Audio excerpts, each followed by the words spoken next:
But let's just get a handle on another set of numbers. Rajiv Jain of Bajaj Finance joins us now to talk about that. Rajiv, hi, good afternoon. Can you just start off by taking us through the quarterly performance this time around? Yeah, it's been a strong quarter for the company. The assets under management crossed 19,000 crores to 19,229. We acquired close to 1 million customers at 970,000 customers. Profit after tax was up 27% at 176 crores.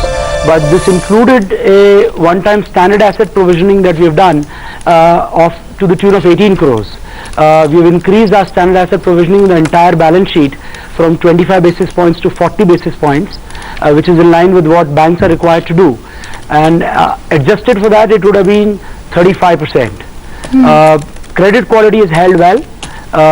Gross NPA has moved year-on-year basis only by 4 basis points from 1.1% last year to 1.14% in the current quarter. So overall, I think cautiously optimistic on the balance of the year is what I would say. Rajiv, hi, afternoon. Can you just take us through a couple of your asset quality parameters this quarter, especially the PCR, if I'm not mistaken, has come down to 78% versus around 83% on a sequential basis? That's correct. That's correct. So the gross NPA has moved only by 4 basis points, but on a year-on-year basis, the net NPA number has moved by 14 basis points, largely on account of the fact that some of the collateralized assets that we have moved into delinquency buckets. So that's the reason why the net NPA has actually moved higher than the gross NPA. So that's and it's largely contributed by I would say the infra-related assets, which is construction equipment and infra business. Okay, so that's been the driver. Sure. So going ahead, do you think because of the slowdown that we've seen in the economy and the problems with respect to the infrastructure sector, the exposure that you have will perhaps create further pressures for you on the asset quality front, and maybe your gross NPAs could go higher than this 1% that you've clocked in this quarter?